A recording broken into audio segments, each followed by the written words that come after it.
Hello, welcome to Society of Artificial Intelligence, Society of AI. My name is Vibhuti Singh. In this video, I will cover theory of computation. Before starting theory of computation, the first question which comes to our mind is what computation? We always get fancy at how our human brain processes different thoughts, different languages, different words, instructions, and by the time we also know that our computer system also processes in the same fashion as our brain does. So I will tell you how our brain does. Our brain breaks the bigger complex problem into smaller ones and then process each smaller problem. In the same fashion, our computer system, using the help of algorithms which are defined over different languages and grammars, processes a bigger complex problem by breaking it into smaller ones.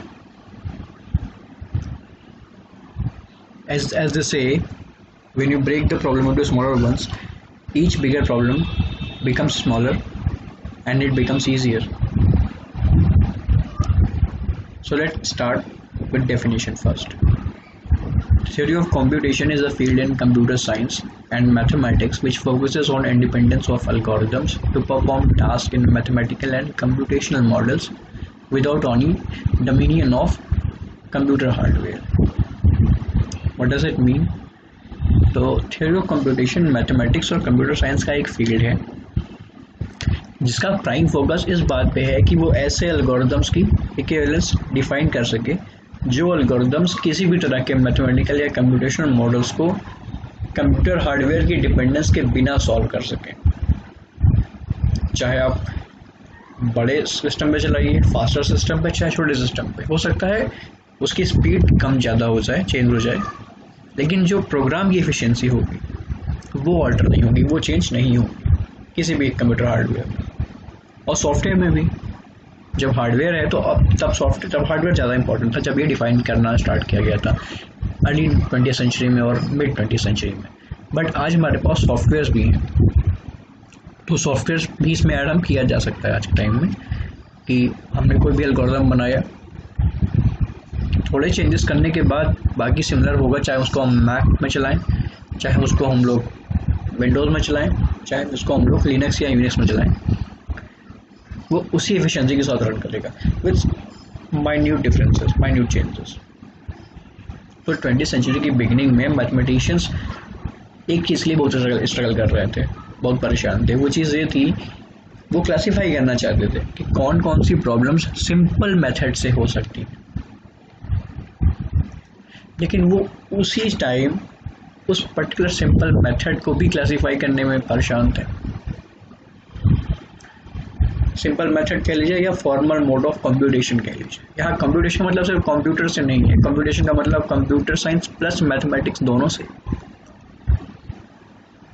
तो theory of computation को एक और नाम दिया जाता है study में, जब लोग स्टडी करते हैं हायर एजुकेशन में, चाहे मैथमेटिक्स में हो चाहे कंप्यूटर साइंस में, तब इसका एक अलग नेम होता है ऑटोमेटा या theory of automata and formal languages. अभी ऑटोमेटा कहाँ से आया, नया वर्ड लग रहा है, तो ऑटोमेट और जो ऑटोमेटा वर्ड है वो ऑटोमेशन वर्ड से आया। ऑटोमेशन कहाँ से? एल्गोरिथम्स में बात की कुछ देर पहले, हमें पता है एल्गोरिथम्स का यूज़ हम क्यों करते हैं, किसी भी प्रॉब्लम्स को ऑटोमेट करने के लिए, ताकि हम एक बार एल्गोरिथम या प्रोग्राम डिफाइन करके बैठ जाएं, वो एल्गोरिथम अपना काम करता रहे और हमें अपना डिज़ायर्ड रिजल्ट बार बार मिलता रहे बिना किसी मेहनत के। इसी को ऑटोमेशन कहेंगे। इसी ऑटोमेशन वर्ड से निकल के आया ऑटोमेटा या theory of automata and formal language. Formal language क्यों, अभी आप समझ जाएंगे। तो कुछ मेथड्स होते हैं, मॉडल्स होते हैं थ्योरी ऑफ कंप्यूटेशन में, जैसे recursive function, lambda calculus, Turing machine, Markov algorithm and post system. सबसे पहले रिकर्सिव फंक्शन। अब रिकर्सिव फंक्शन वर्ड रिकर्जन से आया है, रिकर्जन हमने कंप्यूटर साइंस में पढ़ा है प्रोग्रामिंग के समय।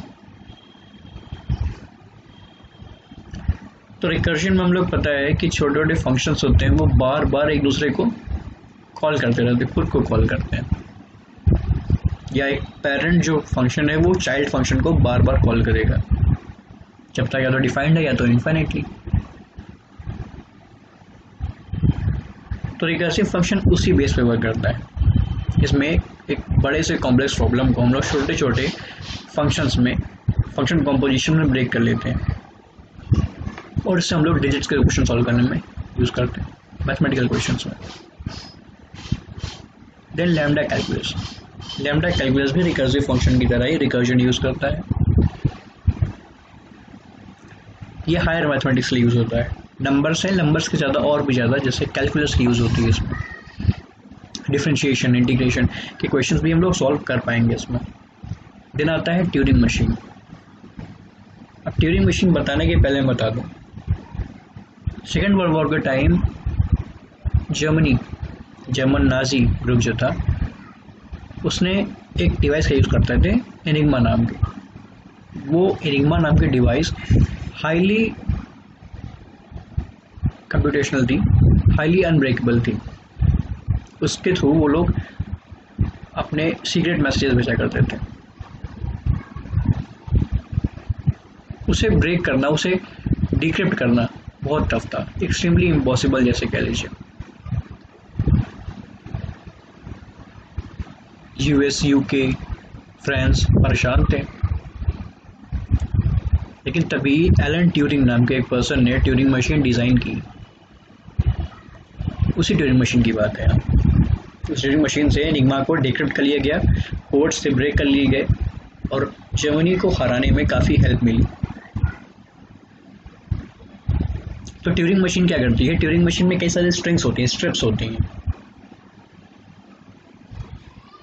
अब इन्हीं स्ट्रिप्स में छोटे छोटे स्क्वायर बॉक्सेस होते हैं, स्क्वायर सिस्टम बने होते हैं, कुछ अलग से 3 डायमेंशनल नहीं, छोटे छोटे ब्लॉक्स बने होते हैं, डिज़ाइन होते हैं इसी लॉन्ग स्ट्रिप में। ये स्ट्रिंग को सॉल्व करने में, स्ट्रिंग के क्वेश्चन सॉल्व करने में आती है लैंग्वेजेस क्वेश्चन में। इसमें क्या होता है कि एक लैंग्वेज को छोटे हर वर्ड्स को पर्टिकुलरली इंडिविजुअल कैरेक्टर्स में हम लोग डिजिट में ब्रेक कर लेते हैं। ईच डिजिट या कैरेक्टर को हम लोग एक पर्टिकुलर छोटे छोटे स्क्वायर में, स्ट्रिप में जो होता है उसमें प्लेस किया जाता है अपने आप। ये लॉन्ग स्ट्रिप रन करती है और डिकोड कर लेती है कुछ मैसेज को या इंफॉर्मेशन को।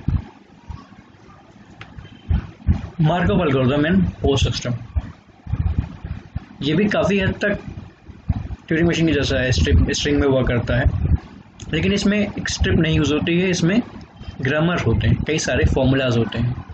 ग्रामर का मतलब यहाँ फॉर्मूलाज से, एल्गोरिथम के फॉर्मूलाज को हम लोग ग्रामर कह लेते हैं। यहाँ पर ग्रामर का मतलब फॉर्मूलाज से, कंप्यूटेशनल फॉर्मूलाज को ग्रामर कहा गया है। अब आप देख सकते हैं एलन ट्यूरिंग की, एलन मैथिसन ट्यूरिंग इनका पूरा नाम, इनको इमेज है और इनको कोड ब्रेकर कहा जाता है। इन्हें father of modern computer science भी कहा जाता है। अब हिस्ट्री है थोड़ी सी, हर सब्जेक्ट की हिस्ट्री होती है। तो 1950s से 60s के बीच में हम कई सारी लैंग्वेजेस और ग्रामर यहाँ पर डेवलप हुई थी। दो सबसे इम्पॉर्टेंट जो डेवलपमेंट है वहाँ दिया हुआ है कि 1956 में चॉम्स्काई ने चॉम्स्काई हायरार्की डिफाइन की थी। ये चॉम्स्काई हायरार्की लैंग्वेजेस का ऑर्गेनाइज्ड मॉडल था, जिसमें डिफरेंट ऑटोमेटा थी, लैंग्वेजेस थे, उनकी हायरार्की के बेस पे क्लासेस डिफाइन थी। 1956 में ही लेटर ऑन रैबिन एंड स्कॉट नाम के 2 पर्सन ने non deterministic finite automata define किया और प्रूव किया नॉन डिटर्मिनिस्टिक फाइनल ऑटोमेटा को डिटर्मिनिस्टिक फाइनल ऑटोमेटा के एनडीएफए को डीएफए के इक्विवेलेंट प्रूव किया। इक्विवेलेंट प्रूव करने से क्या हेल्प है? यहाँ पर हम इक्विवेलेंट प्रूव कर लेते हैं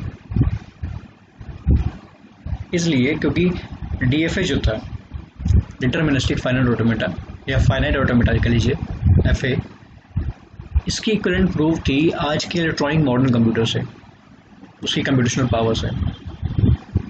तो जब यहाँ पर NDFA को DFA इक्विवेलेंट प्रूव कर लेंगे, तो इसका मतलब है कि NDFA भी आज के मॉडर्न इलेक्ट्रॉनिक कंप्यूटर सिस्टम के इक्विवेलेंट है, उसकी कंप्यूटेशनल पावर आज के मॉडर्न इलेक्ट्रॉनिक कंप्यूटर सिस्टम के इक्विवेलेंट है, इसलिए हम लोग इक्विवेलेंट प्रूव करते हैं। अब कुछ बेसिक टर्मिनोलॉजी जान लीजिए। कोई भी लैंग्वेज है, कोई फॉर्मूला है, उसके टर्म्स होंगे, कुछ सब्जेक्टिव टर्मिनोलॉजीज होती हैं। TOC में भी, थ्योरी ऑफ कंप्यूटेशन में भी, जैसे string, symbol, cardinality, alphabet, languages, ये बेसिक है। सबसे पहले सिंबल। सबसे पहले क्यों? क्योंकि सिंबल्स किसी भी स्ट्रिंग या TOC की समझ लीजिए बिल्डिंग ब्लॉक है, बेसिक बिल्डिंग ब्लॉक है, स्मॉलेस्ट बिल्डिंग ब्लॉक है। जैसे ह्यूमन बीइंग सेल्स होती हैं, वैसे ही थ्योरी ऑफ कंप्यूटेशन में सिंबल्स हैं। Individual alphabet, individual digits, individual image या लेटर, ये सभी सिंबल्स होते हैं। Example A, B, X, Y, Z, 0, 1, 2, individually जब मैं बोल रहा हूँ सिर्फ एक ही बार में, या तो A या तो B या तो 1, then it is our symbol. After that we come to strings. तो strings symbols की हेल्प से फॉर्म होती हैं। String is a finite and ordered sequence of symbols from alphabets and letters of any language. यहाँ पर language की बाउंडेशन नहीं है, बाउंडेशन सिर्फ फाइनाइट होने और ऑर्डर्ड होने की है। जाहिर सी बात है, जब हम सिंबल्स के साथ रखेंगे, पुट करेंगे, तो ऑर्डर होना चाहिए, क्योंकि हर ऑर्डर का अलग मतलब होता है। एग्जाम्पल के तौर पर इंग्लिश में हम लोग ADD यूज़ करते हैं। ADD रखने पे ऐड होता है, विच इज़ एडिशन। लेकिन अगर हम लोग ऑर्डर चेंज करते हैं, DAD करते हैं, तो DAD dad, which is our father. इसी तरह कंप्यूटर को भी समझने में प्रॉब्लम होगी, इसलिए ऑर्डर्ड होना बहुत ज़रूरी है। हमें यहाँ पर दो स्ट्रिंग लिए हैं A एंड B। लेंथ कितनी हो गई? लेंथ इसकी 2 हो गई। A and B 2, first is A and second is B। तो हम लोग इसमें क्या स्ट्रिंग फॉर्म कर सकते हैं? इधर हम ऑल्टरनेटली देखिएगा, एग्जांपल में AA और AB और BA और BB। इसके अलावा दो की हेल्प से हम कोई भी स्ट्रिंग नहीं बना सकते। सोच के देखिए, नहीं बनेगा, इतनी ही फाइनल है। इससे एक फॉर्मूला डिड्यूस कर सकते हैं कि if the length of a string is n, then the number of string formed by those strings, those with those symbols, will be 2 raised to the power n। जैसे यहाँ पे 2 था, तो 2 raised to the power 2, length हो गई 4 number of string. अगर number of string 3 होते तो अगर लेंथ 3 होती तो नंबर ऑफ स्ट्रिंग कितनी हो जाती? 2 raised to the power 3, 8। अगर लेंथ स्ट्रिंग की 5 होती तो नंबर ऑफ स्ट्रिंग होती 2 raised to the power 5, that is 32। उसके बाद आता है कार्डिनैलिटी। ये होती है किसी भी सेट में टोटल नंबर ऑफ एलिमेंट्स जो प्रेजेंट होते हैं, उन्हें हम कार्डिनैलिटी कहते हैं। किसी भी सेट में टोटल नंबर ऑफ एलिमेंट्स जो प्रेजेंट होंगे उसे कार्डिनैलिटी कहेंगे। ऐसा हमने सेट्स में भी पढ़ा है मैथमेटिक्स।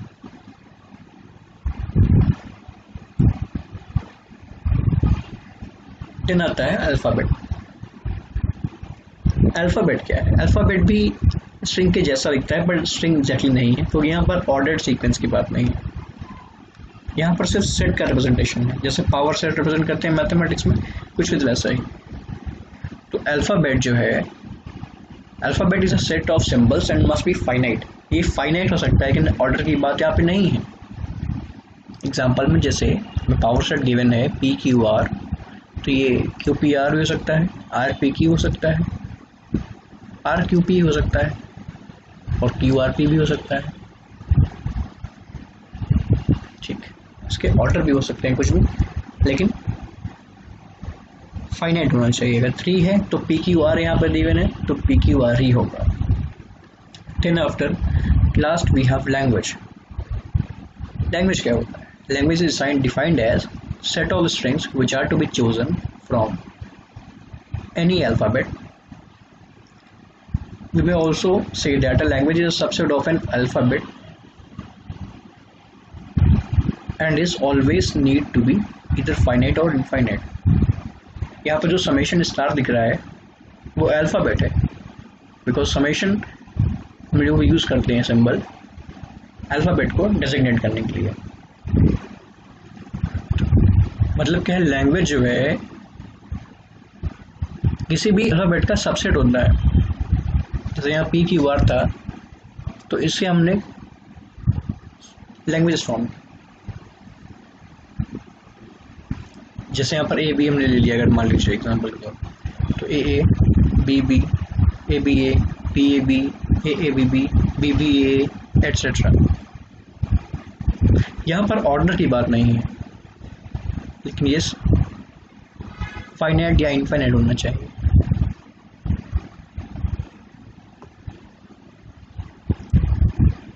अल्फ़ाबेट को डेसिग्नेट करने के लिए लोग समेशन यूज़ करते हैं। स्ट्रिंग्स को डेसिग्नेट करने के लिए हम लोगों ने W यूज़ किया।